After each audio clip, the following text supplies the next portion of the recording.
আমি এইখিনি যদি ল'বলৈ বাঞ্ছা কৰোঁ, জন্ম জন্মান্তৰৰ যি আমাৰ সঞ্চিত পাপ তাপ দুখ কষ্ট আছিলে সমস্তখিনি দূৰ কৰি দিব।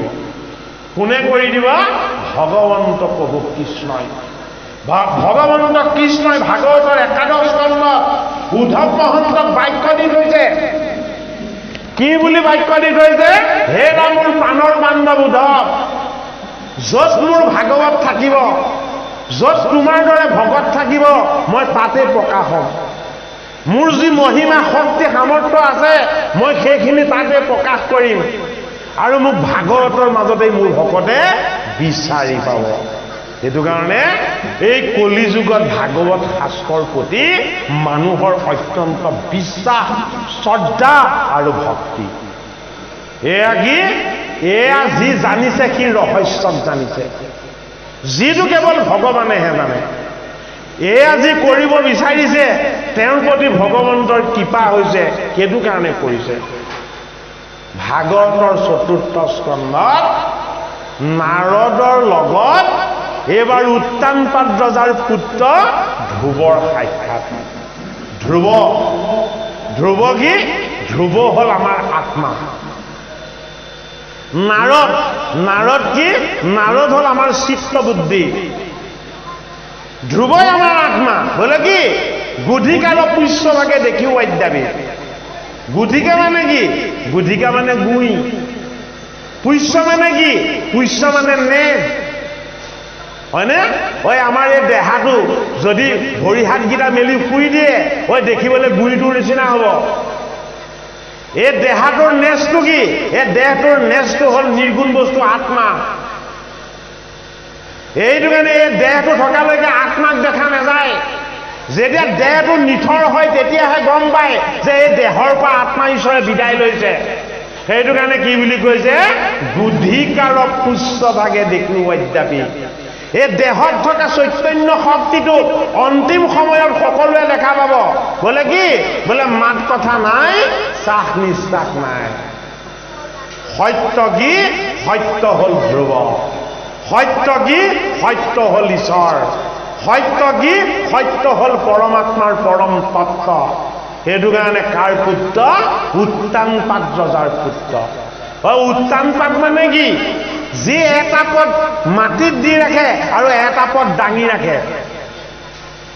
উত্তানপাদ মানে এটা পদ পৃথিৱীত দি এটা পদ দাঙি ৰখা। মানে কি? দেহাটোৱে পৃথিৱীত ভৰি দি আছে, জীৱটোৱে ঈশ্বৰৰ ফালে চাই আছে।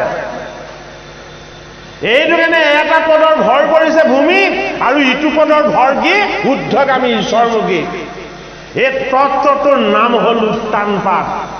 এই উত্তানপাদ ৰজাৰ লগত দুটা বিচাৰ আছে। এটা বিচাৰৰ নাম হ'ল কুৰুচি। খাই ভাল পাব, পিন্ধি ভাল পাব, ভাল চাই ভাল পাব, আনন্দ বিনোদ কৰি ভাল পাব, যিখিনিয়ে দেহৰ ক্ষতি কৰিব পাৰে, জীৱৰ ক্ষতি কৰিব পাৰে, আত্মাৰ উৎকৰ্ষ সাধনত বাধা দিব পাৰে। সেই বিষয়বস্তুটোৰ নাম হ'ল কুৰুচি। আৰু এটা বস্তুৰ নাম কি? সুনীতি। ক'ত?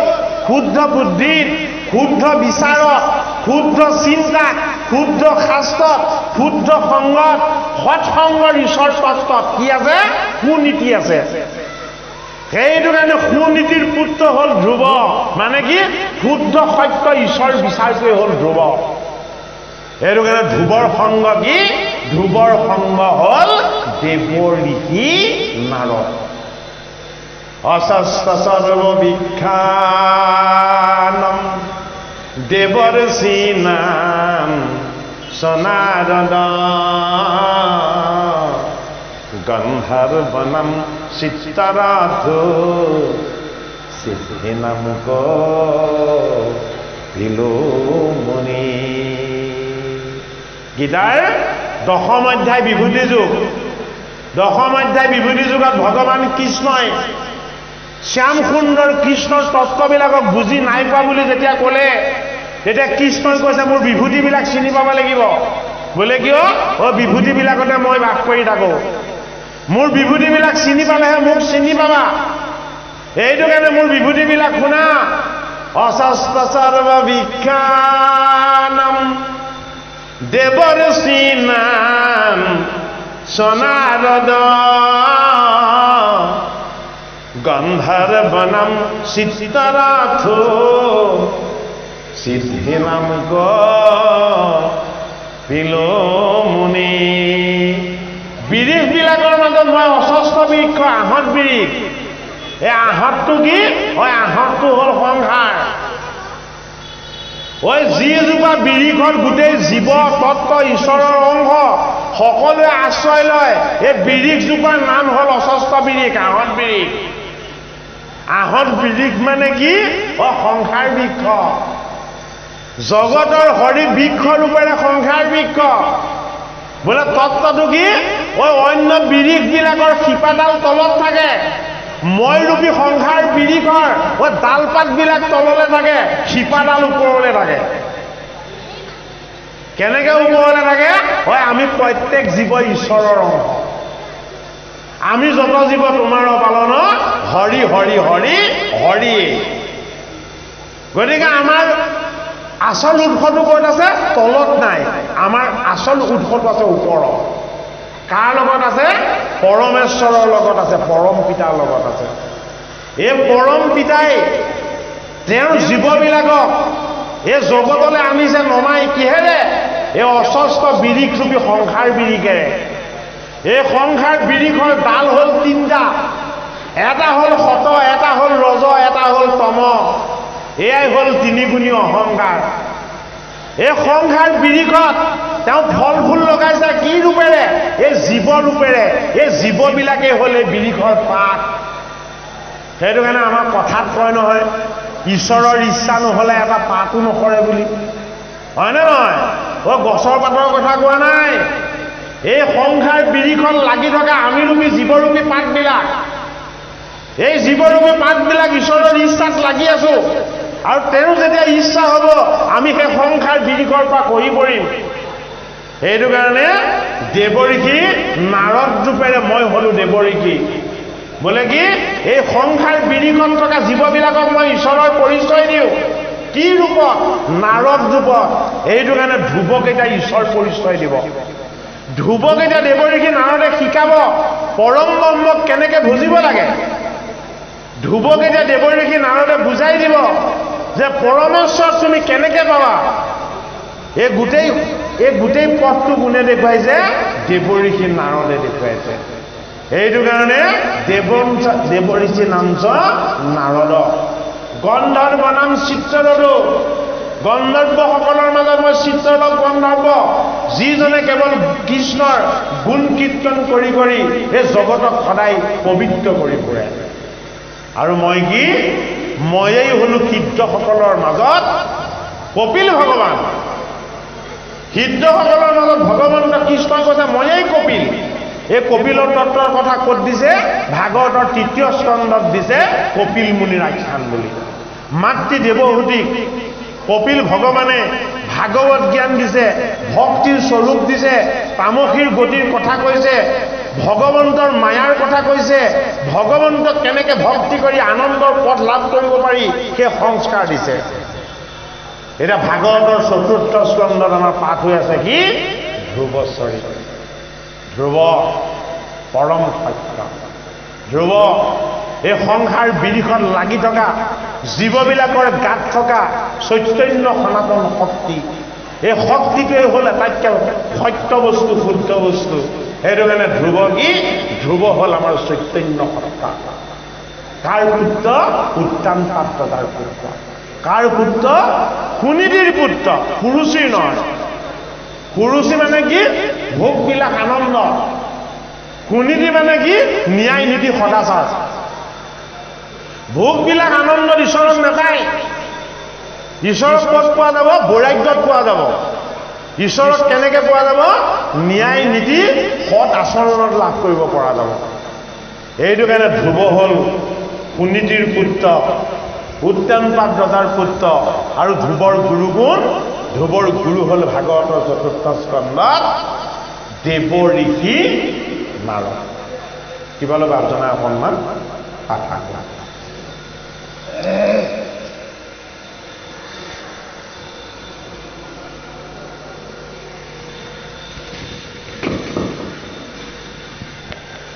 ময়ো পাছ কৰি দিম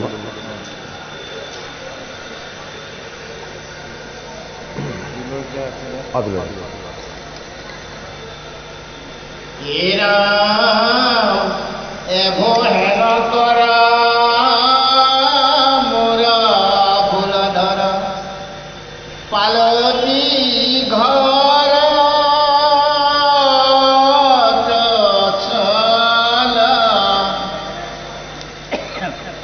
তপস্যা কমতি নকৰ সংস্কৃতি যাওঁনো হে বুদ্ধি বল হে আচত ঈশ্বৰ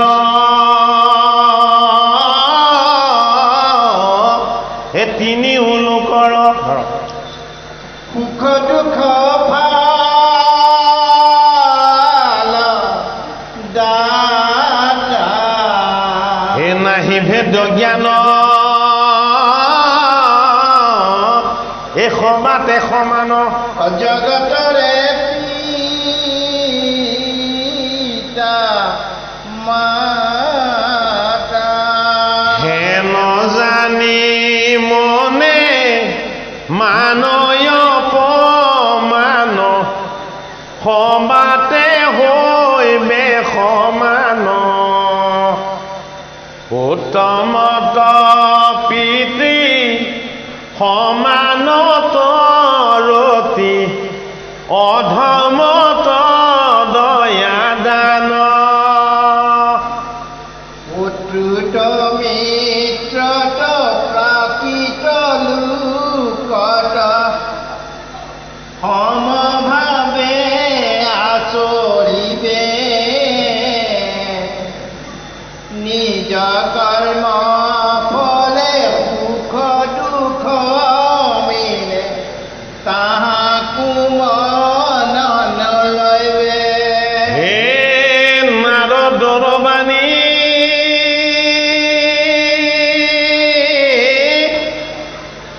ধ্ৰুৱে হেন শুনি হে বুলন্ত পুনু প্ৰণামী হে তজু দৰ্শন অদেৱৰো দুৰ্লভ অভাগ্যে দেখি লো আমি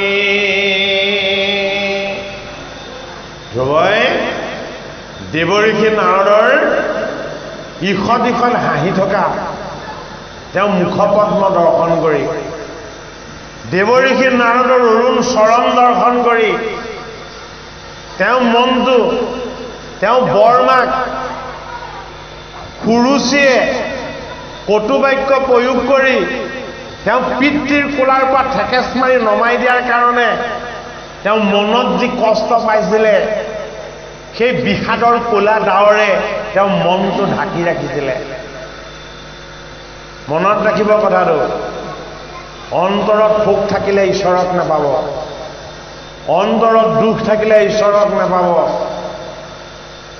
শোক আৰু দুখ এই দুটা আঁতৰ হ'লেহে ঈশ্বৰক পোৱা যাব শোক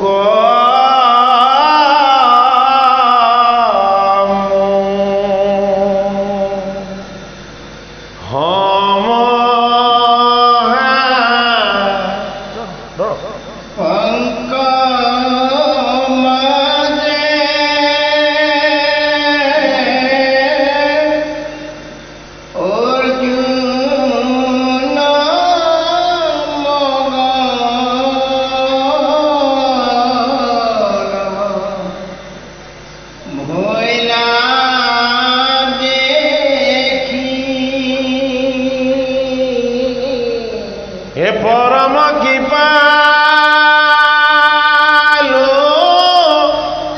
দৈব কি নন্দন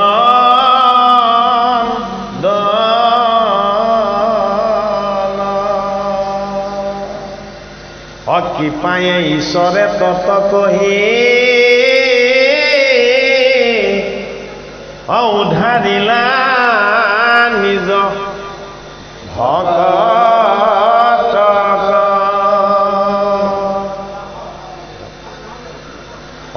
হেনয় কৃষ্ণ চৰণে লৈলো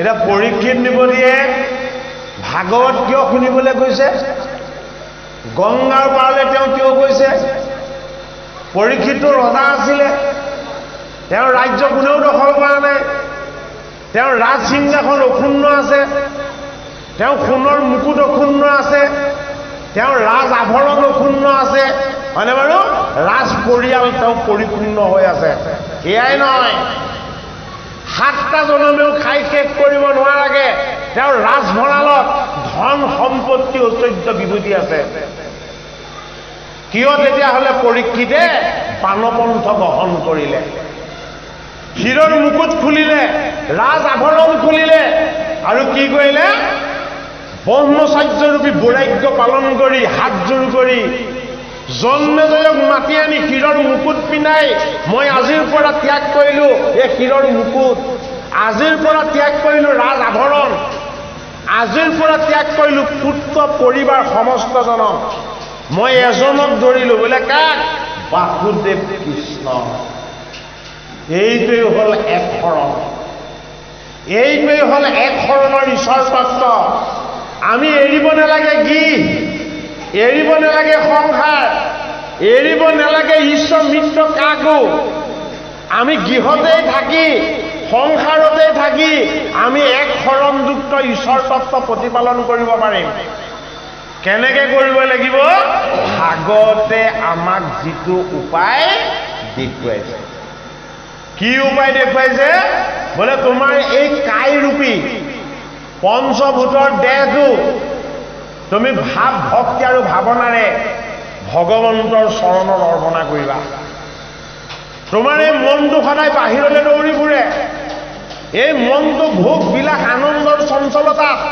সদায় উদ্বিগ্ন হৈ থাকে এই মনটোক সংযমৰ অংকুশেৰে সৈতে তুমি সদায় ধৈৰ্যশীল কৰি এই মনটোক ভগৱন্তৰ চৰণত অৰ্পণা কৰি দিবা হয়নে বাৰু তোমাৰ যিমান দুখ আহে ধন সম্পদৰ কম হোৱাৰ কাৰণে নহয় ঐশ্বৰ্য বিভূতিৰ কম হোৱাৰ কাৰণে নহয় আমাৰ জীৱনলৈ অহা 90% দুখৰ দায়ী হ'ল আমাৰ বাক্যবিলাক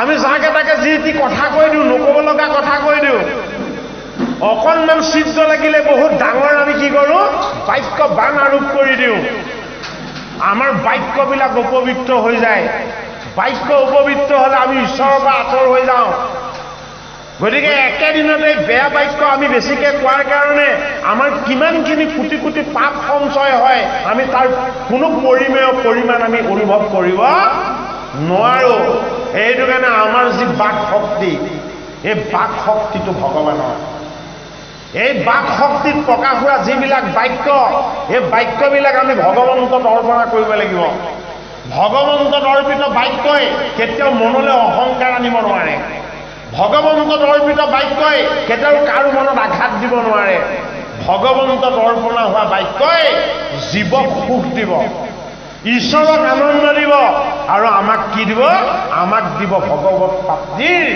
যিটো পথ সেই পথটো এইটো কাৰণে কি বুলি কৈছে যাৰ বাক্যে হুয়া আছে বেদ পৰম পতিটো তৰয় যাহাৰ নামে ভগৱানে বাক্য ৰাখিলত বেদ হ'ল ভগৱানে গীত গালত গীতা হ'ল ভগৱানৰ তত্ত্বকলত ভাগৱত হ'ল এয়া শব্দ ব্ৰহ্ম এই শব্দ ব্ৰহ্মই আমাৰ জীৱনলৈ সংস্কাৰ আনে আমাৰ কায় বাক্য মনলৈ পবিত্ৰতা আনে সেইটো কাৰণে ধ্ৰুৱ আমাৰ কি আমাৰ হ'ল আত্মতত্ত্ব নাৰদ হ'ল আমাৰ সৎসংগ নাৰদ হ'ল আমাৰ শুদ্ধ বিচাৰ নাৰদ হ'ল আমাৰ বিবেক বুদ্ধি সেইটো কাৰণে দেৱৰী কি বোলে কি আমাৰ যিবিলাক দৈবিক সত্তা আছে দৈবিক শক্তি আছে সেই আধাৰটোতেই বাস কৰি আছে কোন নাৰদক যেন কুটকীয়া বুলি কয় মানুহে হয়তো নেজানি কয়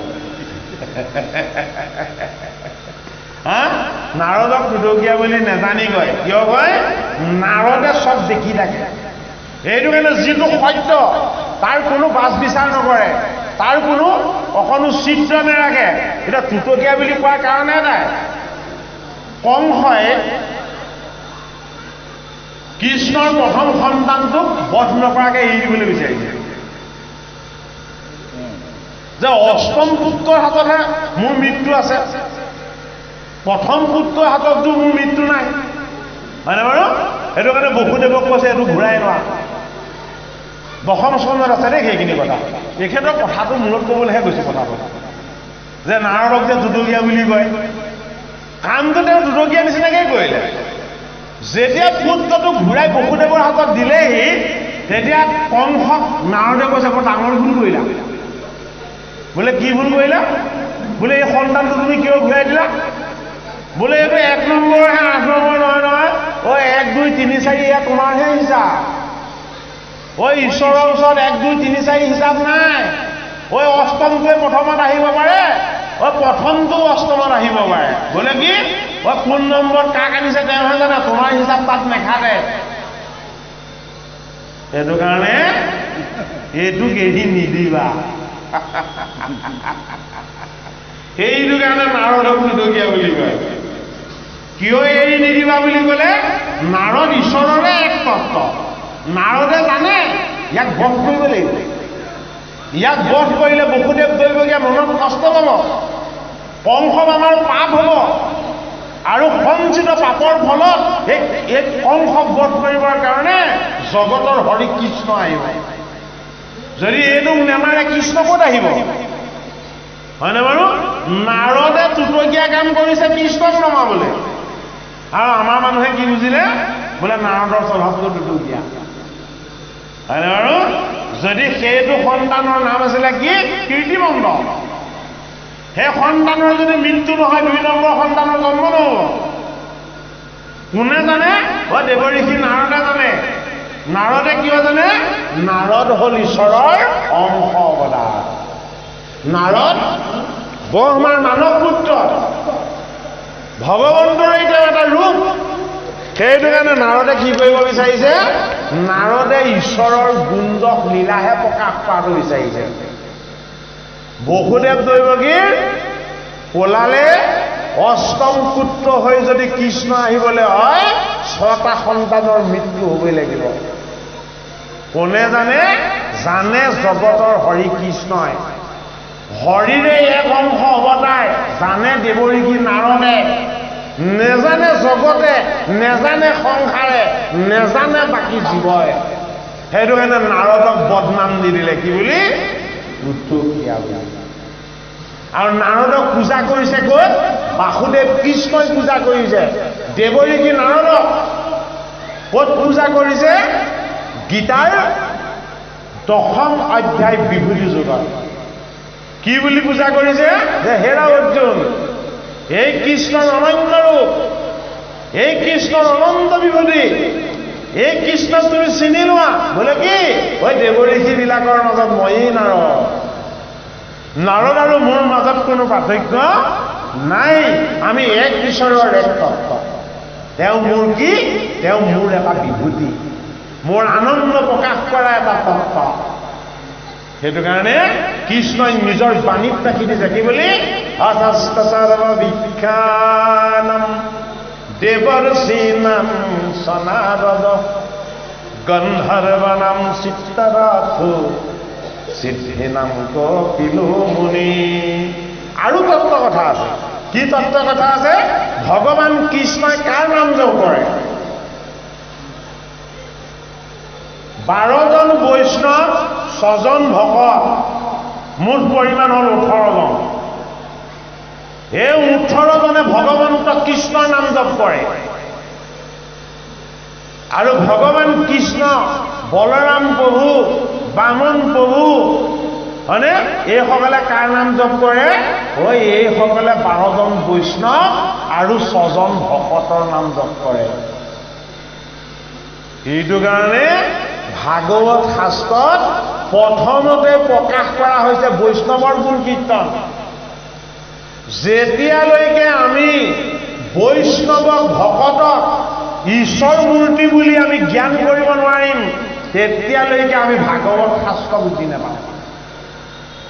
একমাত্ৰ ভাগৱত আৰু গীতা শাস্ত্ৰ, যি শাস্ত্ৰ 1000 বছৰ পঢ়িলেও বুজি নাপায়, যি শাস্ত্ৰ 7টা জনম পঢ়িলেও বুজি পাব নোৱাৰে। কিয় পাব নোৱাৰে? এয়া মৰ্ত্যৰ শাস্ত্ৰ নহয়, এয়া বৈকুণ্ঠৰ শাস্ত্ৰ। এই শাস্ত্ৰ বুজাব লাগিব ভগৱানে, ইয়াৰ তত্ত্বৰ পৰিচয় দিব লাগিব হৃদিস্থিত হৈ ঈশ্বৰে। ঈশ্বৰৰ যদি অনুগ্ৰহ নহয়, কৃপা নহয়, ভাগৱত কেতিয়াও বুজি পোৱা নেযাব। সেইটো কাৰণে উদ্ধৱক কি বুলি কৈছে? মই ভাগৱত শাস্ত্ৰতেই থাকিম। হয়নে বাৰু?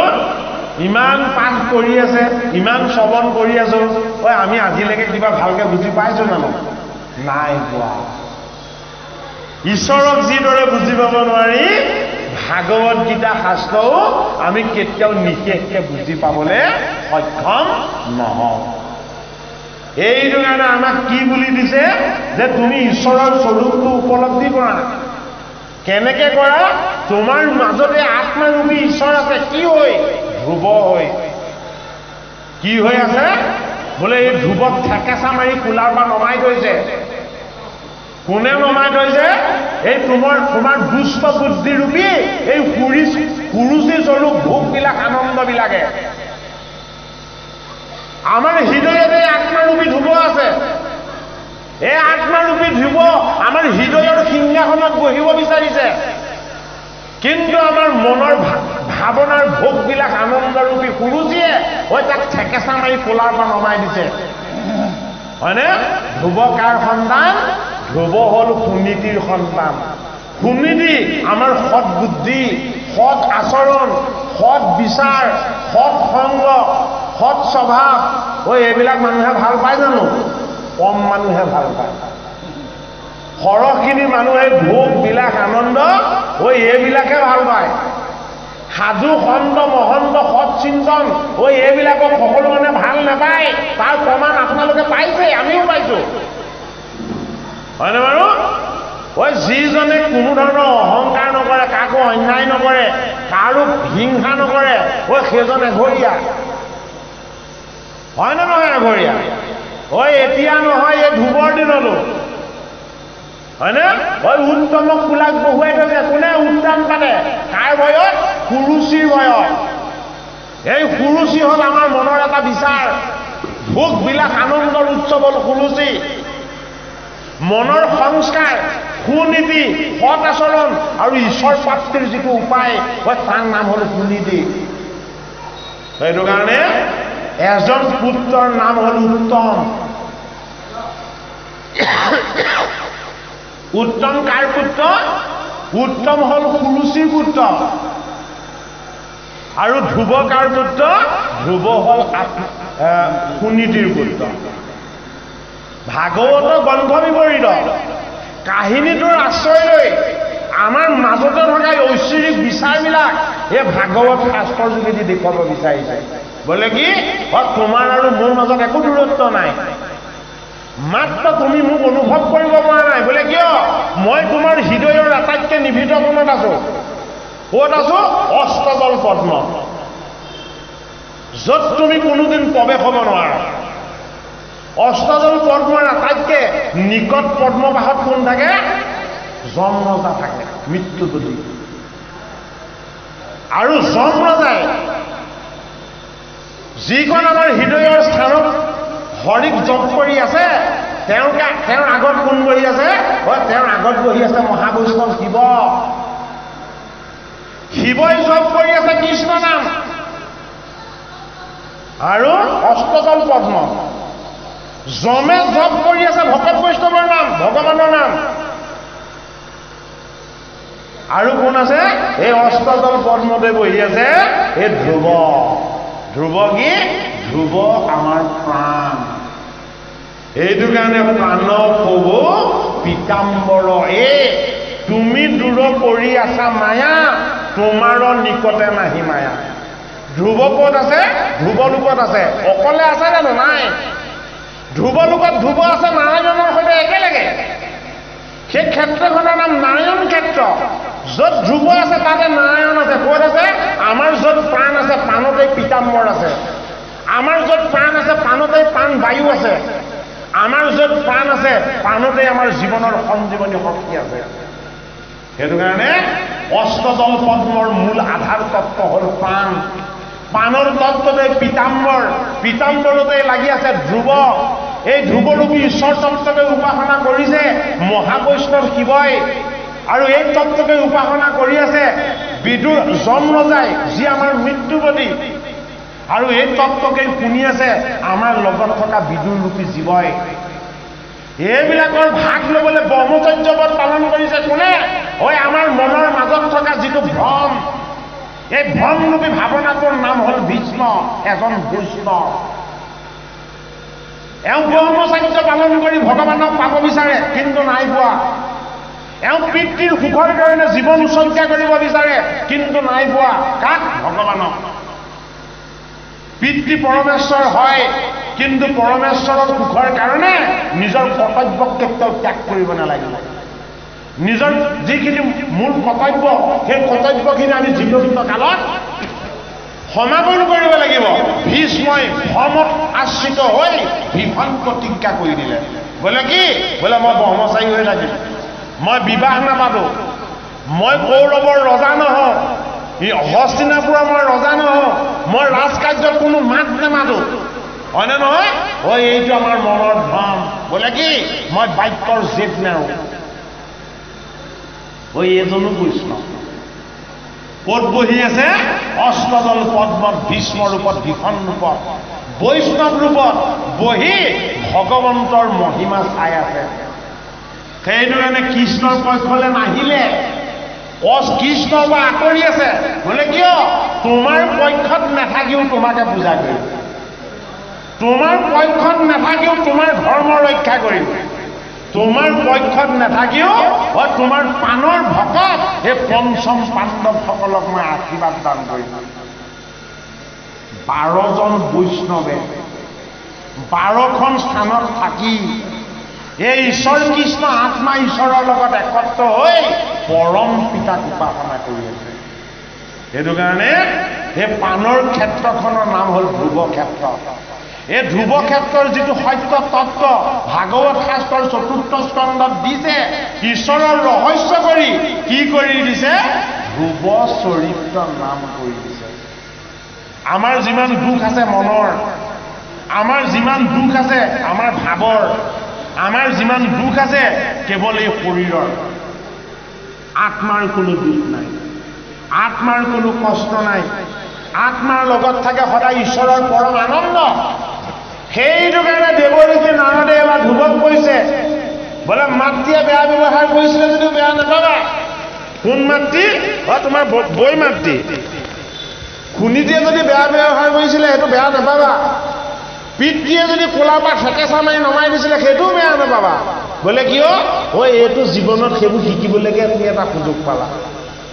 কি ভাল কি বেয়া, কি উচিত কি অনুচিত, ঈশ্বৰে তোমাক এই জীৱনটোত এই কথাখিনি শিকাৰ এটা সুযোগ দিছে। তুমি শিকাৰ আৰু বুজাৰ সুযোগ পাইছো বুলি ভাবা। যদি তুমি সুখ ভোগ ৰাজ আসনত বহি থাকিলাহেঁতেন, তুমি হৰিক চিন্তা কৰিবলৈ বনলৈ আহিলাহেঁতেন জানো? বোলে নাহো। গতিকে শত্ৰুতা নকৰিবা, তোমাক কোলাৰ পৰা নমাই দিয়া তোমাৰ সেই বৈ মাতৃৰ লগত। বোলে কিয়? তেওঁৰ কাৰণেহে তুমি ঈশ্বৰক ভজিবলৈ পালা। গতিকে সমতা প্ৰতিষ্ঠা কৰিবলৈ উপদেশ দিছে। কাক? ধ্ৰুৱ, দেৱঋষি নাৰদে। ভাল বেয়া, সুখ দুখ, হাঁহি কান্দোন এইবিলাকৰ মাজত তুমি এক হবা, এইবিলাকক ভেদভাৱেৰে নাচাবা।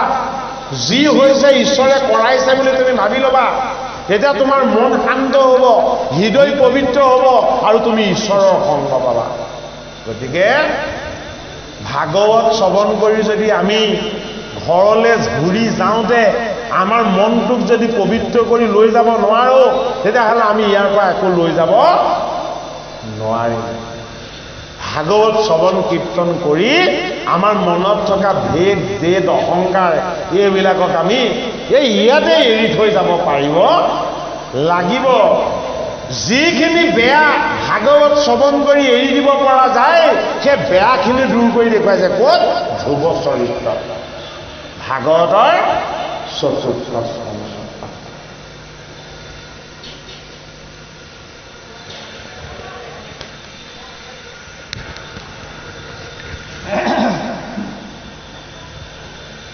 ফেনখন অকণমান বন্ধ কৰি দিওঁ এই ফেনখন অকণমান বন্ধ কৰি দিওঁ তোমৰা খবৰ দেখ ৰবিবাৰ কোন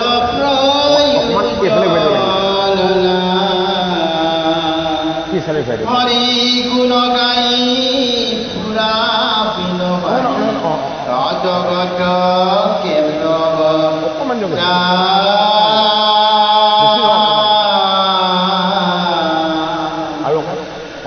যেন আদিত্যৰ কোন কাৰ্য নাই তথাপি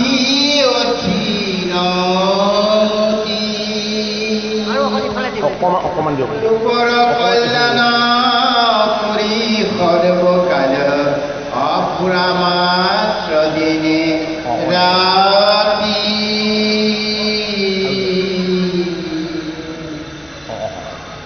মোক কৃপাপনে কহিলা আপোনে যতে বুধ সাক্ষাতে কিন্তু ৰহিনী আছে আতিবেদী অপুৰুষেৰ বাক্য ঘাটে আমি ক্ষত্ৰ জাতি কোধ পৰয়াতি এ সহজে দাৰু নহিয়া মোৰ যেন মন কহো প্ৰয়োজন তাৰ উপদেশ দিয়া পিতৃ পিতামহে যাক নাহি পাৱে তৈনো কতে উৎকৃষ্ট যাক অধিকাৰ নাহি কে কাৰ হেনয় স্থান বিকৃষ্ণ অ তাকে লক্ষ্য কৰি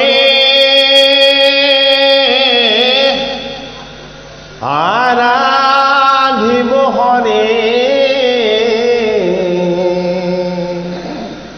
এ কহেও গুৰু পাই এ ধৰ্ময় কাম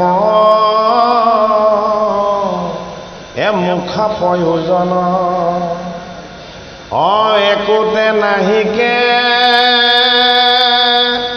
দায়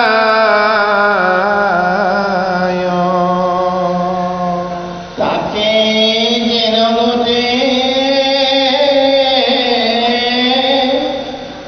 পাইব অব্যাহতে যোগ তারয়ু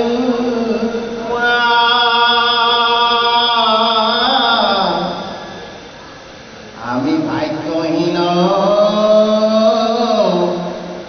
মায়া পরাধীন কি করিব ঘরে যা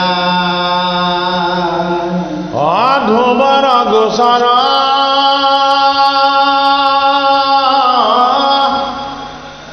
কোনে মুনিবৰ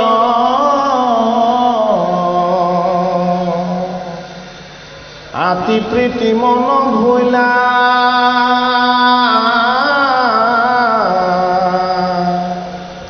স্নেহে হাসি হাসি কুমাৰ কসাই নাৰদে বুলিবে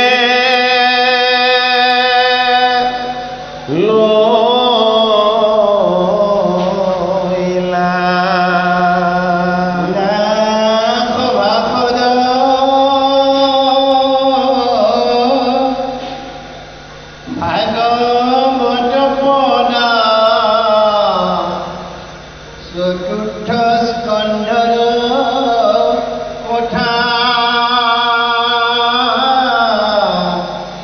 কৃষ্ণৰ চৰণ চিন্তে যিটো জনে তাৰ জন্ম নুহি শ্ৰী বিষ্ণু ভাৰতী বুলন্ত সম্পত্তি এ কলিত ধৰ্ম প্ৰধান হৰি গুণ নাম শ্ৰৱণ কীৰ্তন এ বিনে ধৰ্ম না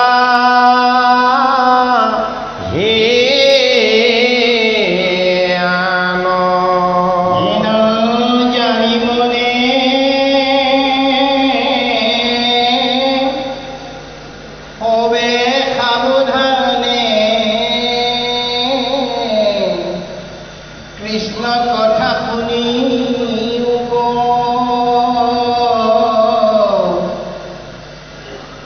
পাপ ভৌক ক্ষয় পুণ্যলয় উদয় রাম কৃষ্ণ বলে ও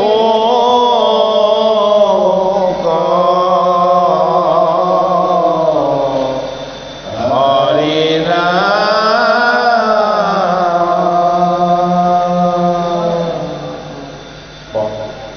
হে নারদে বুলন্দ শুনা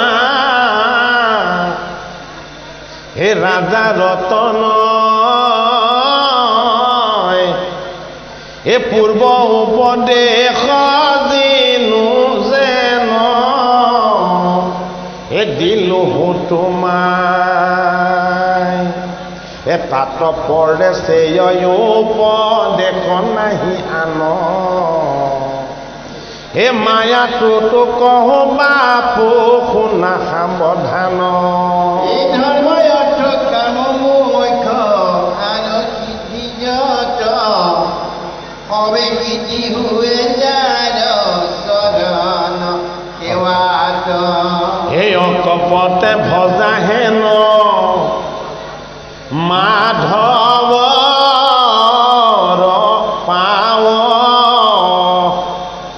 শুনাতে বে কহো বাপ ভজন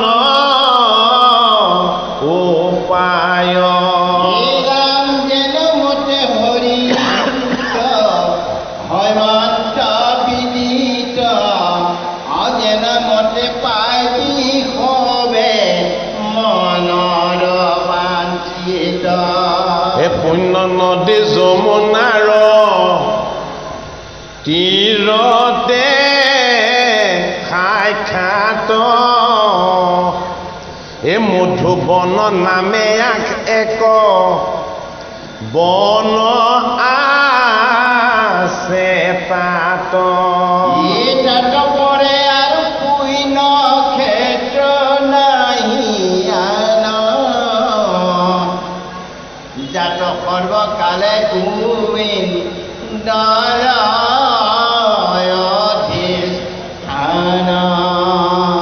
সেহি বনে থাকি গোবিন্দক ৰাধিবি স্নান কৰি যমুনাত কি সন্ধ্যা কৰিবি কৃষ্ণ দিন শুদ্ধ আসন কৰিবি প্ৰাণায়াম কৰি প্ৰাণ মন নিয়মিবি এ কুশ কৃষ্ণ জিন শুদ্ধ আসন কৰিবি প্ৰাণায়াম কৰি প্ৰাণ মন নিয়মিবি এ প্ৰণৱ উচাৰি হৃদি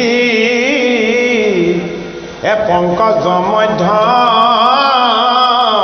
প্ৰথমতে কৃষ্ণ কচিন টিভি হৃদয় হে আপোনাৰ সম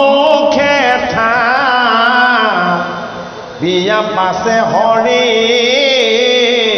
ভকতৰ অৰ্থে যিটো আশা মূৰ্তি ধৰি। ভাগৱত শাস্ত্ৰ ইমানেই মহিমাযুক্ত শাস্ত্ৰ। ভাগৱত শাস্ত্ৰত ভগৱানক আমি কেনেকৈ বুজিলে ভগৱানৰ আমি কৃপা পাব পাৰিম সেইটো নাৰদে ধ্ৰুৱক শিকোৱাৰ চলেৰে এই দেৱঋষি নাৰদে যি এই পদ শ্ৰৱণ কৰিছে সকলোকে শিকাই দিছে। এটি পঞ্চম বয়সৰ শিশুৱে ভগৱানক ভজি ভগৱানক দৰ্শন কৰাৰ লগতে ভগৱানৰ কৃপা লাভ কৰিব। এইটো প্ৰমাণ তথ্য পৰিপূৰ্ণ ৰূপত দেখুৱাইছে ক'ত? ভাগৱতৰ ৪ৰ্থ স্কন্ধৰ ধ্ৰুৱ চৰিত্ৰ। দেৱঋষি নাৰদ এনেই অহা নাই ধ্ৰুৱৰ ওচৰলৈ, হয়নে? নাৰদ এইটো কাৰণে আহিছে যে তুমি জীৱৰ ৰূপত যেতিয়া আহিলা, তুমি যদি ঈশ্বৰ প্ৰাপ্ত কৰিবলৈ হয় তোমাক এজন গুৰু লাগিব। যদি গুৰু নহয় তুমি ঈশ্বৰক কেনেকৈ বুজিব লাগে কেতিয়াও তাৰ উপায় নাপাবা। পিতৃ মাতৃ তোমাৰ আদ্য গুৰু, জন্ম দিয়া গুৰুহে, কিন্তু হৰিক কেনেকৈ বুজিব লাগিব সেইজন আধ্যাত্মিক গুৰু। আধ্যাত্মিক গুৰু কাৰ কৃপাত মিলে? ভগৱানৰ কৃপাত মিলে। আমাৰ লগত এনেকুৱা ভকতৰো আলাপ হৈছে, আজি 10 বছৰে শৰণ ল'ম বুলি কৈ আছে কিন্তু ল'ব পৰা নাই। এই 10 বছৰ হৈ গৈছে শৰণ ভাগ ল'ব পৰা নাই। কি কাৰণে? ঈশ্বৰে কৃপা কৰা নাই। শৰণ লওঁ বুলি ল'ব নোৱাৰে, ভজনা কৰিম বুলি ভগৱানক ভজিব নোৱাৰে। শৰণ ভজন আৰু ঈশ্বৰৰ উপাসনা এইবিলাক আধ্যাত্মিক কৰ্ম যদি জীৱৰ যোগেদি কেনেবাকৈ যদি সম্ভৱ হ'বলৈ হয় তেতিয়াহ'লে ভগৱানে কৃপা কৰিব লাগিব। শৰণটো কিমান ডাঙৰ বস্তু ক'ত দিছে? ভাগৱতৰ ৫ম স্কন্ধত দিছে। ৪ৰ্থ স্কন্ধৰ পৰা আৰম্ভ হৈছে ৰহস্য। ৰহস্যটো কি? ঈশ্বৰক কেনেকৈ ভজিব লাগে সেইটো জনাটো। কোনে জানে? দেৱঋষি নাৰদে জানে। কেনেকৈ জানিছিলে? ভাগৱতৰ ১ম স্কন্ধত ব্যাস নাৰদ সংবাদত দেৱঋষি নাৰদে প্ৰণেতা পৰমেশ্বৰ বেদব্যাসক কৈছে বোলে কি মই যে তোমাক এই ভাগৱত শাস্ত্ৰ প্ৰণয়ন কৰিবৰ কাৰণে উপদেশ দিলোঁ, কৃষ্ণৰ গুণ নাম যশ আৰু লীলা এই তত্ত্ব প্ৰকাশ কৰি শাস্ত্ৰ প্ৰণয়ন কৰিবলৈ যে মই তোমাক গুৰু হৈ উপদেশ দিলোঁ, এইখিনি মই তোমাক কেনেকৈ দিব পাৰিলোঁ জানা? তেতিয়া বেদব্যাসে সুধিছে কেনেকৈ? বোলে মই দেৱঋষি নাৰদ হৈ যদিও দিছোঁ, মই সঞ্চিত পুণ্যৰ বলতহে এনে পুণ্যময় কৰ্ম কৰিবলৈ পাইছোঁ। তেতিয়া নাৰদে কি ক'লে? পূৰ্বজন্মৰ বৃত্তান্ত কৈছে। ভাগৱতৰ ১ম স্কন্ধত বোলে মই বামনীৰ গৃহত দৰিদ্ৰ ব্ৰাহ্মণৰ পুত্ৰ হৈ মই নৰদেহ এটা লৈ জন্ম লৈছিলোঁ। সেই নৰদেহ পোৱাৰ যি ঈশ্বৰ সেৱাৰ বল, এই ঈশ্বৰ সেৱাৰ বলত সেইটো জনমত তেওঁ যি পুণ্য সঞ্চয় কৰিছিলে সেই সঞ্চিত পুণ্যকণৰ কাৰণে তেওঁ ব্ৰহ্মাৰ মানস পুত্ৰ হৈ জন্ম ল'বলৈ পাইছে। ক'ত কৈছে? ভাগৱত শাস্ত্ৰৰ ১ম স্কন্ধতে কৈছে। এটা জীৱ ঈশ্বৰৰ পুণ্যৰ ভাগ কেনেবাকৈ যদি প্ৰাপ্ত কৰিবলৈ হয় সেই জীৱটোৰ ৭ জনমৰ পুণ্য সঞ্চয় হ'ব লাগিব। এটা দুটা জনমৰ সঞ্চিত পুণ্যৰ বলত ভাগৱত গীতা শ্ৰৱণ কীৰ্তনৰ পুণ্যময় আনন্দ লাভ কৰিবলৈ নাপায়। আমিও নাজানো কেইবাৰ জন্ম লৈছোঁ, আপোনালোকেও নাজানে কেইবাৰ জন্ম লৈছে, কিন্তু ভাগৱত শাস্ত্ৰই কৈছে বহু জনমৰ সঞ্চিত পুণ্যৰ বাবে এই ভাগৱত অমৃত পান কৰিবলৈ পায়। দেৱঋষি নাৰদে টিকালজ্ঞ ঋষি বেদব্যাসক ক'লে মই তেনে শিশু আছিলোঁ, আমাৰ গৃহত বাৰিষা কালত 4জন অতিথি আহিছিলে। এই 4জন অতিথিয়ে ভগৱান কৃষ্ণৰ নাম কীৰ্তন কৰে সদায়, আৰু তেওঁলোকে এই নাম কীৰ্তন কৰোঁতে মই লগতে বহি সদায় শ্ৰৱণ কৰিছিলোঁ। তেওঁলোকৰ এই হৰিৰ কীৰ্তন শুনি শুনি মোৰ মনটো আনন্দৰে ভৰি পৰিছিল। আৰু বাৰিষা শেষ হৈ যেতিয়া খৰালি হ'বৰ হ'ল তেতিয়া তেওঁলোক নিজৰ স্থানলৈ যাবলৈ ওলাল। মই তেওঁলোকৰ চৰণত ধৰি কান্দি কান্দি কাকুতি কৰিলোঁ যে হৰিক কেনেকৈ বুজিব লাগে আপোনালোকে মোক শিকাই থৈ যাওক। তেতিয়া সেই পঞ্চম বয়সৰ শিশুটিক সেই 4জন ভকতে কেনেকৈ ব্ৰহ্ম সমাধিত বহি পৰম ব্ৰহ্মৰ লগত এক হৈ প্ৰাণ আৰু ঈশ্বৰৰ তত্ত্বক একত্ৰ কৰি হৃদয়ত কেনেকৈ ভগৱত উপলব্ধি কৰিব পাৰি সেই 4জন সন্ন্যাসীয়ে শিকাই থৈ গ'ল। সৰ্পৰ দংশনত মাতৃৰ মৃত্যু হ'ল। তেওঁ নিজেই অকলশৰে অৰণ্যৰ মাজলৈ গ'ল। এই 4জন ভকতে যি শিকাইছিলে শিক্ষা দিছিলে সেই পদ্ধতিত তেওঁ হৰিক ধ্যান কৰিলে, তপস্যা কৰিলে। জগতৰ হৰিৰে শ্যাম সুন্দৰ ৰূপত, অৰণ্য ৰূপত, দিব্য ৰূপত দেৱঋষি নাৰদক তেওঁৰ হৃদয়ত দৰ্শন দিলে। যেতিয়াই নাৰদৰ ঈশ্বৰ দৰ্শন হৈ গ'ল, নাৰদৰ জীৱন ধন্য হৈ গ'ল আৰু তেওঁ কান্দি কান্দি ভগৱন্ত বাবুক কৈছে যে তোমাতকৈ সুন্দৰ এই জগতত আৰু কোনো নাই, তোমাক দৰ্শন কৰাতকৈ শ্ৰেষ্ঠ আনন্দ নাই। কিন্তু কি হ'ব, বিজুলীৰ ৰেখাৰ নিচিনা খন্তেক সময় দেখা পালে আকৌ অদৃশ্য হৈ গ'ল। আকৌ দেৱঋষি নাৰদে শিশু অৱস্থাত পুনৰ ধ্যান ধৰিলে। ধ্যান কৰি উপাসনা কৰি জগতৰ হৰিক তেওঁ হৃদয়লৈ আহ্বান কৰিলে। জগতৰ হৰি নাহিলে। বোলে কিয়? মোক এবাৰ দৰ্শন পালে জীৱ উদ্ধাৰ হয়, মোক হৃদয়ত বাৰ বাৰ দৰ্শন পাই থাকিব নালাগে।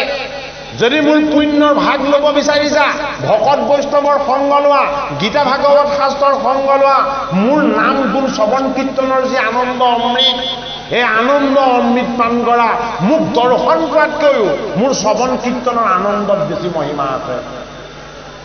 দেৱঋষি নাৰদে বহুত সময় ধ্যান ধৰিলে, হৃদয়ত ঈশ্বৰক দেখা নাপালে। ঈশ্বৰক নোপোৱাৰ দুখত তেওঁ আউলি বাউলি হিয়ালি তিয়ালিকে কান্দিবলৈ ল'লে আৰু আকাশবাণী শুনিবলৈ পালে। হেৰা পঞ্চম বয়সৰ শিশু, তুমি দুখ নকৰিবা। তুমি এইটো জনমত মোক ইমানকণ সময়েই দেখা পাবা। এই দেহা যেতিয়া তুমি ত্যাগ কৰিবা, তুমি ব্ৰহ্মাৰ মনৰ মাজত প্ৰৱেশ হ'বা। ব্ৰহ্মাৰ মনৰ মাজত প্ৰৱেশ হৈ তুমি বৈষ্ণৱ হৈ জন্ম ল'বা। সেইবাৰ তুমি মোক যেতিয়াই দেখা পাবলৈ ইচ্ছা কৰা, মই তোমাৰ সন্মুখত আহি দেখা দিম। এইটো জনম তুমি ত্যাগ কৰিব লাগিব। এইটো জনমৰ পাছত তোমাৰ যি মনৰ ইচ্ছিত বৰ, এই ইচ্ছিত বৰ তুমি মোক যেতিয়াই চাব বিচৰা তেতিয়াই মোক চাব পাৰিবা। হে নাৰদত বিষ্ণু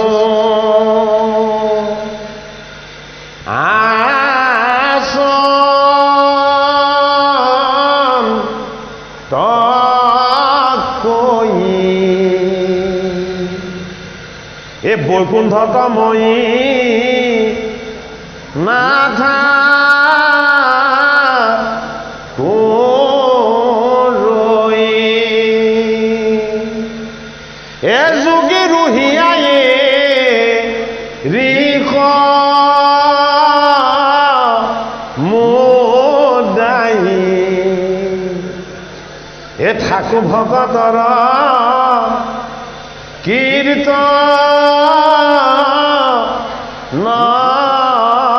চাই।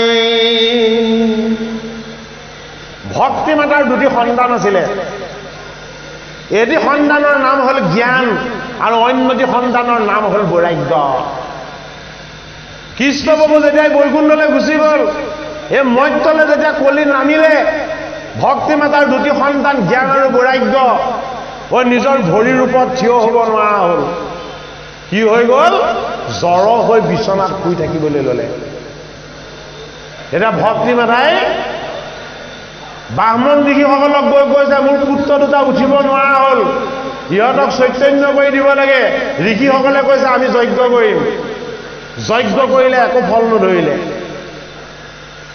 আকৌ ভক্তি মাতাই ব্ৰাহ্মণসকলৰ ওচৰলৈ গৈ গ'লে, বোলে দান কৰা, তপস্যা কৰা। দান তপস্যা দুইটা কৰিলে, একো ফল নধৰিলে। এইবাৰ ভক্তি মাতা কলৈ গ'ল? এইবাৰ ভক্তি মাতা 4 সিদ্ধৰ ওচৰলৈ গ'ল। সনত সনন্দ সনত কুমাৰ এই চাৰিজনৰ ওচৰলৈ গ'ল যে হে সিদ্ধগণ, আপোনালোক ঈশ্বৰৰে তত্ত্ব, মোৰ পুত্ৰ জ্ঞান আৰু বৈৰাগ্য অচেতন হৈ পৰি আছে, তেওঁলোকে উঠিবই পৰা নাই, গতিকে তেওঁলোকক চৈতন্য কৰিব পৰা কি শক্তি আছে? তেতিয়া চাৰি সিদ্ধই ক'লে যে এটাই শক্তি আছে, বোলে কি? সৎকৰ্ম। বোলে কি সৎকৰ্ম? বোলে যি কৰ্ম কেৱল ভগৱান কৃষ্ণৰ সেৱকেহে কৰিব পাৰে। তেতিয়া কি কৰিব লাগিব? বোলে আমি আপোনাৰ গৃহলৈ যাম, আপুনি কাই বাক্যমন শুদ্ধ কৰি আমাৰ সন্মুখত বহিব, আপোনাৰ যি দুজন পুত্ৰ অচেতন হৈ জড় হৈ পৰি আছে সেই দুজন পুত্ৰক কাষত শুৱাই থব, আৰু আমি যেতিয়া সেই সৎকৰ্ম কৰিম তেতিয়া আপোনাৰ দুইজন পুত্ৰ চৈতন্য হৈ যাব। তেতিয়া চাৰি সিদ্ধই কি কৰিলে? হৰিদ্বাৰলৈ গ'ল। হৰিদ্বাৰত গৈ এই ভাগৱত যেতিয়া কীৰ্তন কৰিবলৈ ল'লে, বৈকুণ্ঠত থকা ভগৱান কৃষ্ণ তালৈ নামি আহিলে। সেইটো সময়তে নাৰদৰ কৃষ্ণ দৰ্শনৰ ইচ্ছা হ'ল, হাতত দিব্য বীণা ল'লে, ভগৱন্তৰ গীত গালে, নাৰায়ণ নাৰায়ণ ধ্বনি উচ্চাৰণ কৰিলে, আৰু বৈকুণ্ঠ নামত গৈ চাইছে ভগৱন্ত প্ৰভু বৈকুণ্ঠত নাই। তেতিয়া বৈকুণ্ঠপতিক নাৰদে যেতিয়া পাছত লগ পালত সুধিলে যে হে ঈশ্বৰ, আপুনি যে কৈছিলে বৈকুণ্ঠতে সদায় থাকো বুলি, মই সেইদিনা আহি আপোনাক বৈকুণ্ঠত কিয় নেদেখিলো? তেতিয়া নাৰদক ভগৱান বিষ্ণুৱে কৈছে, হে নাৰদত বিষ্ণু আসন তকৈ, হে বৈকুণ্ঠত মই নাথাকো,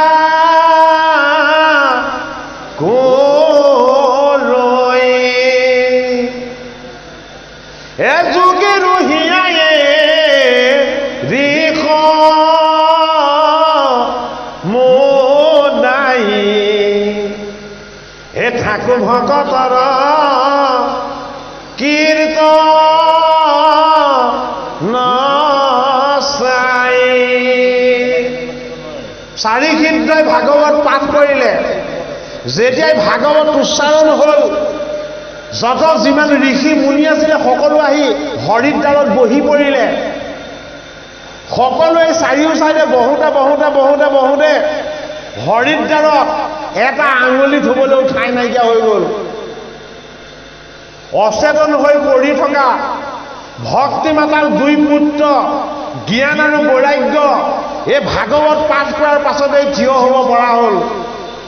তেওঁলোক খোজকাঢ়ি আহি হৰিদ্বাৰত সেই ভকতৰ ওচৰ পালে, কিন্তু তেওঁলোকৰ বহিবলৈ ঠাই নাই, ৰবলৈ ঠাই নাই। তেতিয়া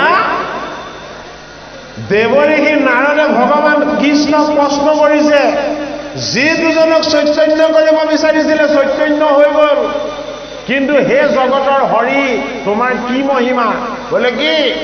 ভক্তিমতাৰ দুই সন্তান জ্ঞান আৰু বৈৰাগ্য এতিয়া বহিবলৈ ঠাই নাই। তেতিয়া কৃষ্ণই কৈছে, এওঁলোকক বহিবলৈ মই ঠাই দিম। দেৱঋষি নাৰদে সুধিছে, ক'ত ঠাই দিবা? বোলে এই জ্ঞান আৰু বৈৰাগ্য ভাগৱত শ্ৰৱণ কৰা প্ৰত্যেক ভকত আৰু বৈষ্ণৱৰ হৃদয়ত বহি থাকিব। গতিকে ভক্তি মাতাৰ পুত্ৰ দুজনক থাকিবলৈ ক'ত ঠাই দিলে? ভকতৰ হৃদয়ত ঠাই দিলে। এই হৃদয়ত ভকতক ঠাই দিবৰ কাৰণে ভগৱানে কি কৰিছিলে? বৈকুণ্ঠ ধাম ত্যাগ কৰি মৰ্ত্যলৈ নামি আহিছিলে। গতিকে এনে অমৃতময় ভাগৱত কথা আমি যদি শ্ৰৱণ কীৰ্তন কৰি এইটো জীৱনতেই আমাৰ লগত থকা অজ্ঞানৰূপী জড়তা, হয়নে বাৰু? ভক্তিৰূপী ভগৱন্তৰ কৃপা, হয়নে?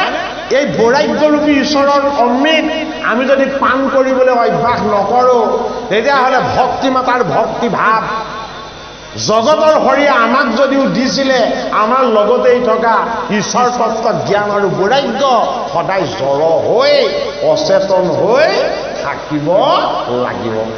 সেইটো কাৰণে ভগৱত চিন্তন আৰু ভগৱন্তৰ উপাসনা ভকতৰ সং আৰু ভগৱানৰ কৃপা এয়া কিমান পুণ্যময় পবিত্ৰ ঈশ্বৰ প্ৰদত্ত আনন্দময় বস্তু এইখিনিক আমি উপলব্ধি কেনেকৈ কৰিম ভাগৱত অমৃত শ্ৰৱণ কীৰ্তনৰ যোগেদি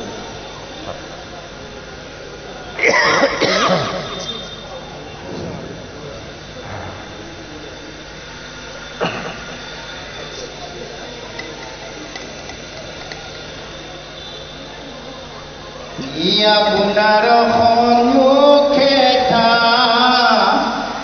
পিয়া পাছে হৰি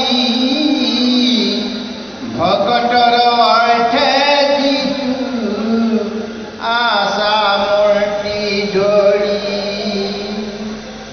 ভকতৰ মনোৰথ সদায় পূৰন্ত যেই যেন খোজে সৰ্বদায় যেন্ত প্ৰসন্ন বদন পূৰ্ণ সন্নসমহাৰ উন্নত নাটিকা তিলক সুন্দৰ হে অৰুণ নয়ন নব পংকজ পৰাই এশ কৰুণ দৃষ্টি যাৰ এথাকে সৰ্বদাই জীৱনে ললিত ভুৱ যুগ মনোহৰ ললাটে অৰুণাময়ী তিলক সুন্দৰ এ কপালে কুটিল নীল এ অলকাৰঞ্জিত এ মনোহৰ হাইছে যেন এ বৰিষে অমৃত অৰুণধৰ বিম্ব হৰণি হৰি দহন বিৰাজেন নব কুণ্ড কৰি এ সুন্দৰ দুয় কৰ্ণ তলে মকৰ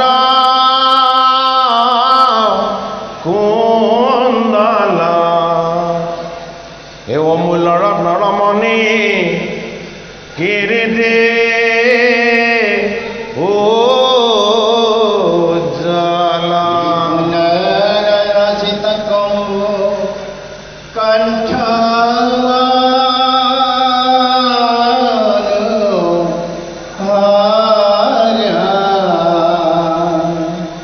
প্রকাশে কৌস্তুভ কৌস্তুত যেন সূর্য প্রাভাতর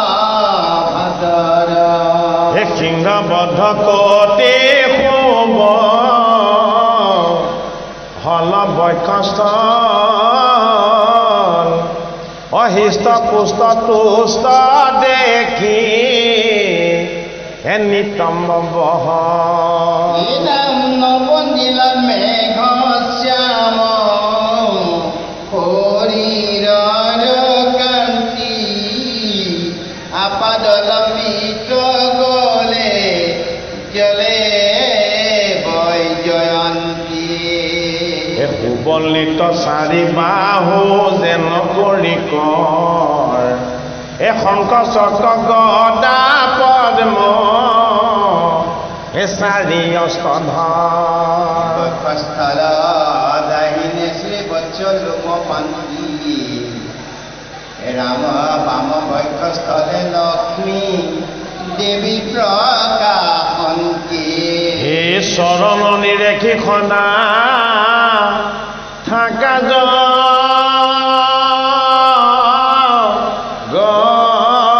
মাতা হে জলে গজমতি হাৰ গলে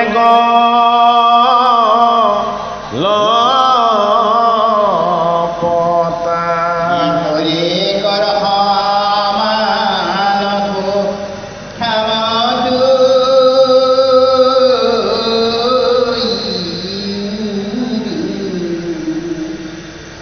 নিজ জন মনোৰথ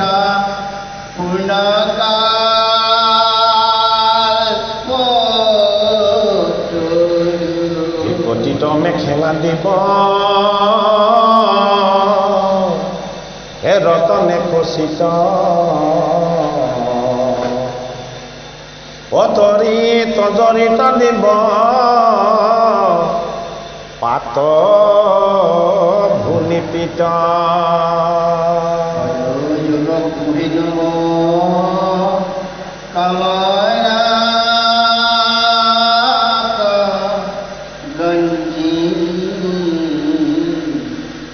ৰত্নময় সুন্দৰন পুৰে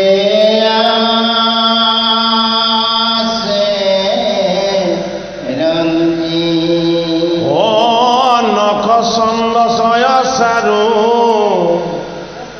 দেখিয়া ৰকত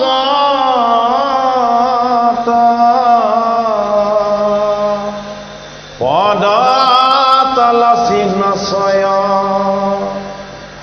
দেখিব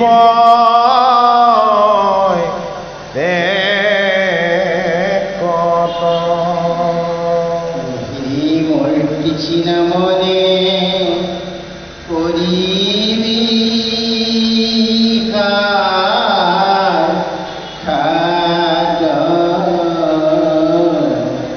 সৰ্বাঙ্গ চিন্তিয়া মন ৰাখিবি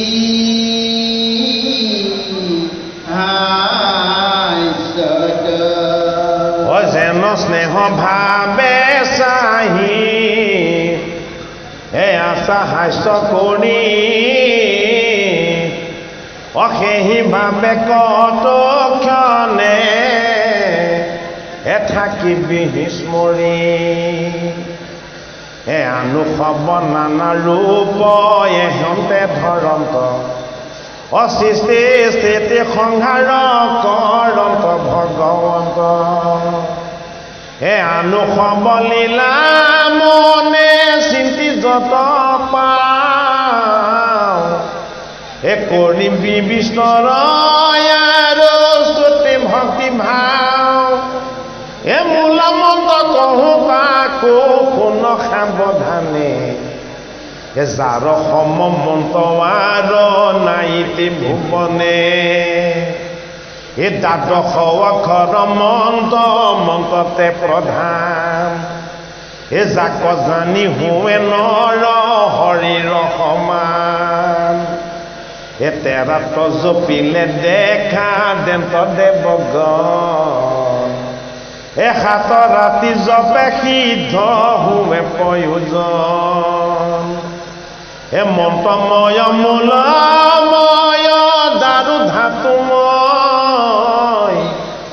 লেখালে পায়ানো যত প্ৰতিমা আছয় শালগা মহিলাত যে চেত মণ্ডল জলৱাদী আনু নানা অধিষ্ঠান যত অধিক অধিকার ভেদে যাতে তাতে নিশা করে বুধ মনে ভক্তি ভাবে আলো হরে গন্ধ পুষ্প ধূপ দীপে নৈবেদ্য মিলাই ফল মূল আন যত উপহাৰ পায় তুলসী কুসুমাল বল প্রিয় কর কারো মালা হার গান্ধী বিধি পেশর কিশলয় দল জল অক্ষত অংকুল অকাল দেখে পাই যত সম্ভাৰ প্ৰচুৰ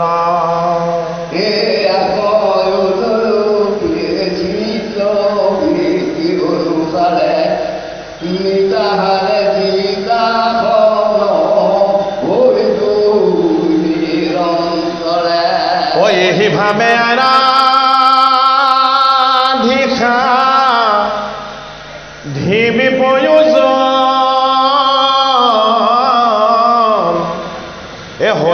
সাক্ষাৎ দেৱ নাৰায়ণ এই পাছে দণ্ডমতে পৰি এ প্ৰণাম কৰিমি এ অব্যাহতে সবে মনো ৰথা প্ৰসাদিবি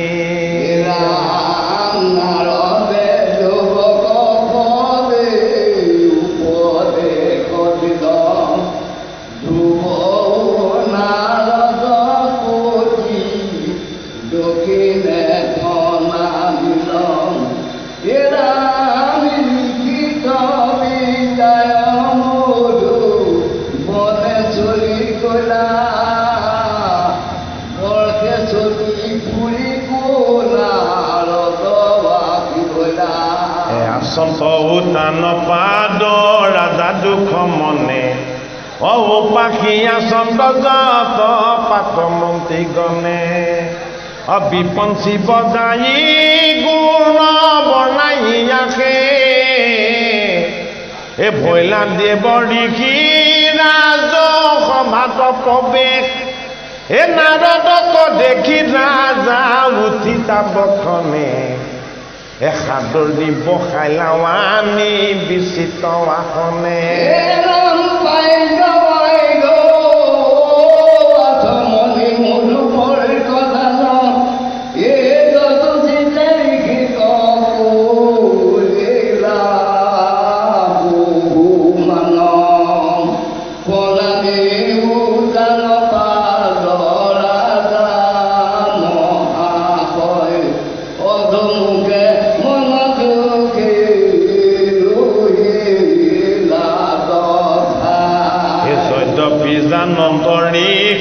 সকলে বৃত্তান্ত এ তথাপি উত্তান পাদ ৰাজাত কুচন্দ এ কি কাৰণে নৃপতি মলিন দেখো এ কিবা হেতৰ ৰাজা তোৰ মনত আখো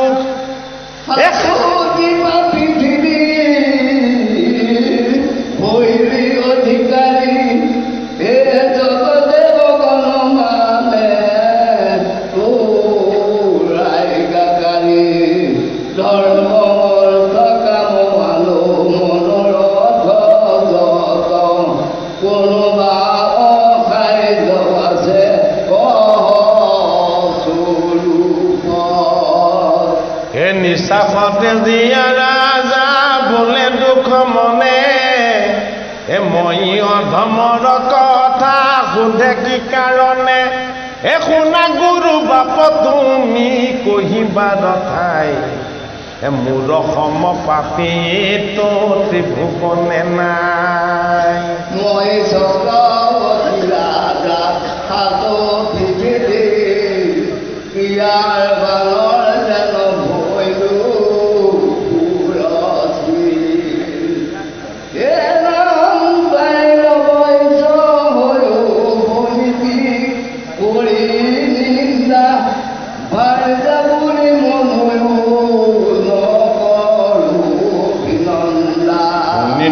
পুত ধ্ৰুৱ নামে কুমাৰ একদিনা সমীপ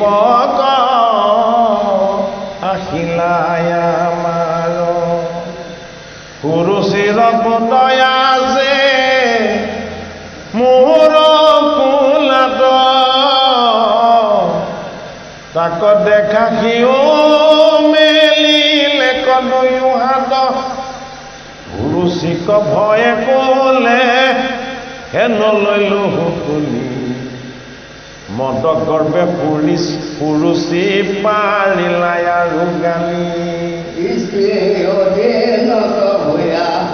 নাচাহিলো পুত মুখ তেজিলা নিচাক পুতে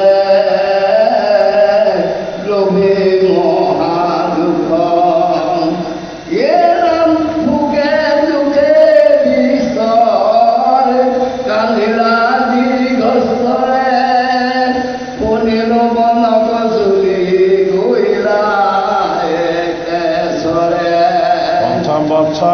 মূৰ আবাল কুমাৰ শুনিলো বন কচলি গৈলাই কেশৰ পূজাই পিছাই ঘোৰ ৰুদ বৃষ্টি পাতে কিবা পুৰি মৰে কৈত লিখৰ মূলতে একেশৰে শিশু গমনত লাগ পাই কিবা একো হিঙে বাঘে গুঙে বেৰিকাই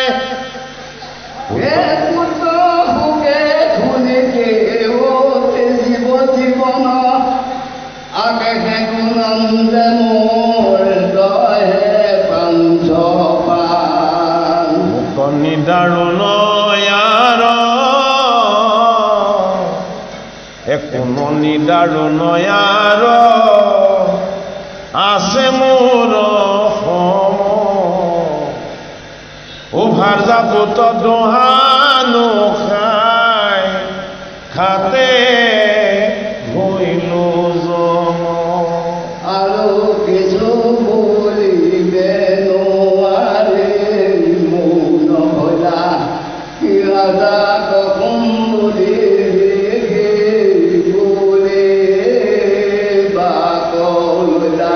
এ ধ্ৰুৱক লাগিয়া নকৰিবা মনে এ ধ্ৰুৱক কোনে ৰাখি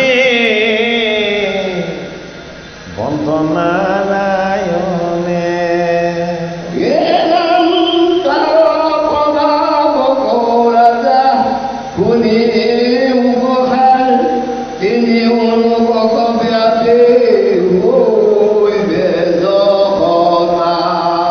ফুলৰ কমল তোৰ বংশৰ ধাৰ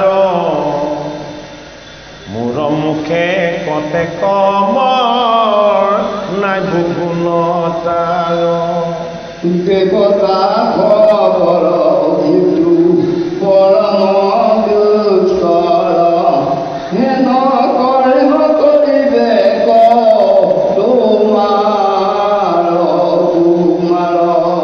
হে উগত পকৰি মাধৱ আৰাধিব তপ বলে ঈশ্বৰক সাক্ষাৎ কৰিব মাধৱৰ ভৰসত পাইবা মহাভাগ অল্পতে দুৰ্গত নগৰতে পাইবা লাগ লোকে শেষদায়াই ৰাজা আশী ভৰিলো মই ধ্ৰুৱৰ নিমিত্তে শোক নকৰিবি তই ৰাম বিদুৰক সম্বুলিয়া মই তয় কহন্ত ৰাজাক নাৰদে ঘেৰে প্ৰবোধ নিৰঞ্জন এয়াই ভাগৱত শাস্ত্ৰ মহিমা কাক প্ৰবোধ দিছে বিদুৰক প্ৰবোধ দিছে কোনে প্ৰবোধ দিছে বিদুৰৰ গুৰু মৈত্য ঋষিয়ে বিদুৰৰ মনত বহুত দুখ আছে কি দুখ আছে যে ধৃতৰাষ্ট্ৰৰ পুত্ৰকেইটা মই সদায় হিত আৰু কুশল চিন্তা কৰিলোঁ ধৃতৰাষ্ট্ৰক এই পুত্ৰকেইটা ভাল কৰিবৰ কাৰণে মই সদায় সত্য শুদ্ধ পৰামৰ্শ দিলোঁ নেমানিলে পুত্ৰই নেমানিলে পিতৃয়ে আৰু নকৰিলে মাতৃ গান্ধাৰীয়ে সেইখনটো অখণ্ড হ'লেই আৰু শেষত মোক বাহুত ধৰি ৰাজ্যৰ পৰা নিৰ্বাসন দিলে এই জীৱনটোত মইনো কি পালোঁ কেৱল দুখ কেৱল দুখ কেৱল দুখ এতিয়া গুৰু ভগৱান মৈত্য ঋষিয়ে বিদুৰ মহন্তক কৈছে এই দুখটোৱে তোমাৰ আটাইতকৈ শ্ৰেষ্ঠ সম্পদ বোলে কিয় এই দুখটো পোৱাৰ কাৰণে তুমি ঐশ্বৰিক আনন্দৰ আজি ভাগ পালা যদি তুমি এই দুখটো নাপালাহেঁতেন উত্তানবাদৰ দৰে মনুৰ পুত্ৰ এজন শ্ৰেষ্ঠ ৰজা হৈ তেওঁ নিজৰ সাধাৰণ এটা কৃতকৰ্মৰ কাৰণে তেওঁ ক্ষুদ্ৰ গৈ বনত আছেগৈ, বনত বাঘ সিংহই খাই যদি মৃত্যু দিছে, ৰাস্তা হেৰাই যদি বনতে মৰিছেও, এই দুখটো এই ৰজাই বুকুত লৈ তোমাতকেও বেছি যান্ত্ৰণাত ছটফটাই আছে। হৰিৰ কৃপা হ'ল, বৈকুণ্ঠৰ পাৰিষদ দেৱঋষি নাৰদে এইজন ধ্ৰুৱক হৰিক বুজিবলৈ শিক্ষা দিয়াৰ লগতে তেওঁ যে ঈশ্বৰৰ কৃপাত কুশলে মংগলে আছে, এই শুভ বাৰ্তাটো নি কাক দিলেগে? উত্তানপাত ৰজাক দিলেগে। গতিকে হে বিদুৰ মহন্ত, তুমিও ঈশ্বৰৰ অংশ জীৱ, ময়ো তোমাক দিব বিচাৰোঁ ঈশ্বৰৰ বাণী, ঈশ্বৰৰ খবৰ, ঈশ্বৰৰ ভক্তিৰ আনন্দময় তত্ত্ব কথা। এই ঈশ্বৰৰ আনন্দময় ভক্তিৰ তত্ত্ব কথা যদি তুমি পান কৰিব পাৰা, তেতিয়াহ'লে তোমাৰ জীৱনৰ জন্ম জন্মান্তৰৰ যিমানবিলাক দুখ যান্ত্ৰণা কষ্ট আছিলে সকলোবিলাক আঁতৰ হৈ যাব। সেইটো কাৰণে এই কথাখিনিকে এতিয়া বিদুৰ মহন্তক মৈত্ৰেয় ঋষিয়ে তেওঁ আশ্ৰমত কৈছে। ঐ এৰিল সন্তাপ ৰাজা সুস্থ হৈল ও ৰজা কৱা সখী ঋষি কৰি লাগম পাছে রাজায় হবে রাজা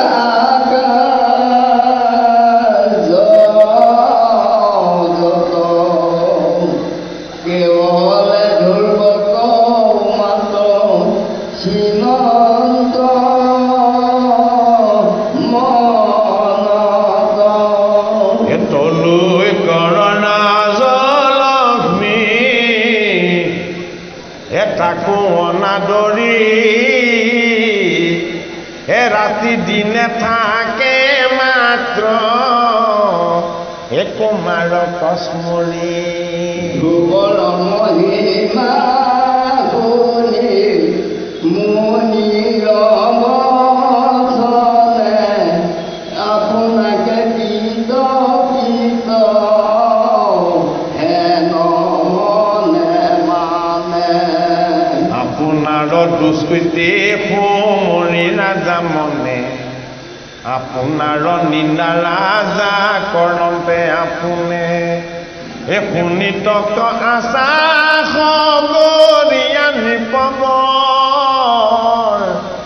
সুৰুচিত কৰি ডাংগ কৰন্ত সাদৰ এ দুববাসী বন্ত হেন মনে নৰেশ নিতাগতে বাট চাই থাকা নিৰন্তৰ এই শুনা সবাক এইটো মহাভাগৱত ভাগ্যজনে ভৈলা এইটো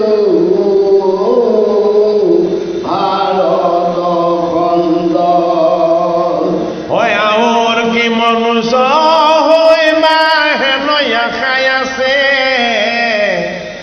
হে আক লাগি খেদ পূৰ্ণ কৰিবা পাছে জানিব মাধৱ ভক্তি কৰি খাতা গতি ৰাম কৃষ্ণ বোলা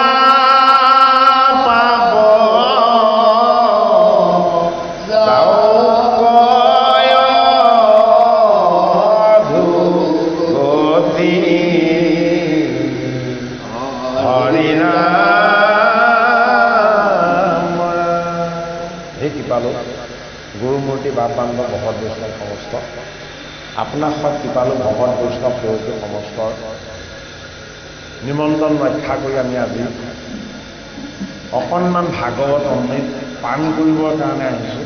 আপোনাক সব ভকত বৈষ্ণৱৰ চৰণ সেৱা কৰি ভগৱন্তৰ অকণমান আশীৰ্বাদ ল'ম বুলিহে আহিছোঁ। ইয়াতকৈ বেলেগ আৰু উদ্দেশ্য আমাৰ একো নাই। প্ৰায় দীৰ্ঘ সময় আমি পাঠ আৰু ব্যাখ্যা আপোনালোকৰ মাজত আগবঢ়ালোঁ।